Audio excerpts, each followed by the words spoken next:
Sir कहा जा रहा है स्पीकर के खिलाफ अदम एतमाद का, तो नंबर पूरे हैं तहरीक इंसाफ के पास जब भी लाई गई? देखें ये मामला वो भी हम देख लेंगे नंबर हैं या नहीं, लेकिन इसका मकसद वो है जो जुल्म और ज़्यादती हो रही है, जो पार्लियामान में से 8 लोगों को अगवा किया गया और उस पर चुप साध ली गई है, उस मामले को मंजर पे लाना और उस हवाले से सवाल उठाना, ये मकसद होता है इन तहरीकों का।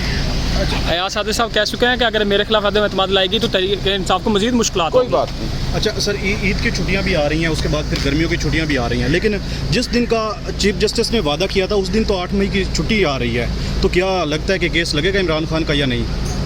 नहीं, वादा तो कल का किया था, कल लगना चाहिए केस। हम अभी बात करते हैं, देखते हैं। तो अगर केस नहीं लगता तो फिर क्या प्रोटेस्ट आप रिकॉर्ड करवाएंगे जैसे पीछे किया गया है?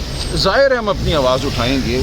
ये कैसे हो सकता है कि हर हफ्ते कहा जाए कि केस लगेगा और फिर ना लगाया जाए? हम बात तो करेंगे, हम बात करेंगे हाई कोर्ट में जाके चीफ जस्टिस साहब से। पिछले हफ्ते यही हमसे कहा गया था कि वो केस लगेंगे मंगल वाले दिन। पुलिस पर नहीं आए तो हो सकता है कोई गलती हुई हो, फिर बाहर हम बात करेंगे।